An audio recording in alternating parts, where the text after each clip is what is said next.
அனைத்திந்திய அண்ணா திராவிட முன்னேற்ற கழகத்தின் தலைமையிலான தமிழ்நாட்டின் தேசிய ஜனநாயக கூட்டணியின் சார்பில் மதுரையில் நடைபெறுகின்ற இந்த மாபெரும் பொதுக்கூட்டத்திற்கு வருகை தந்து இறுதியாக சிறப்புரை ஆற்ற இருக்கின்ற இந்தியாவை உலகளவிலே சக்தி வாய்ந்த நாடாக அழைத்து சென்ற இந்திய பிரதமர் மரியாதைக்குரிய மாண்புமிகு திரு நரேந்திர மோடிஜி அவர்களே, இன்னும் 2 மாதத்தில் தமிழ்நாட்டின் முதலமைச்சராக பதவியேற்க இருக்கின்ற முன்னாள் முதலமைச்சரும் நம் கூட்டணியின் தலைவருமாகிய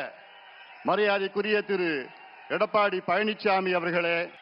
மத்திய அமைச்சர் பெருமக்களே, நண்பர் நயினார் நாகேந்திரன் அவர்களே, நண்பர் டிடிவி தினகரன் அவர்களே, நண்பர் ஜி.கே. வாசன் அவர்களே,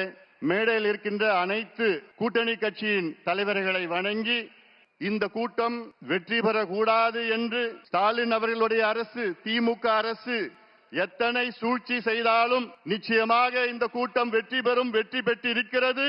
எவ்வளவு தடைகளை கொடுத்தாலும் இங்கே வருகை தந்திருக்கின்ற லட்சோப லட்ச அனைத்து கட்சி கூட்டத்தின் தொண்டர்களே, தலைவர்களே, நிர்வாகிகளே, ஊடக நண்பர்களே, உங்கள் அனைவருக்கும் என்னுடைய பணிவான வணக்கங்கள்.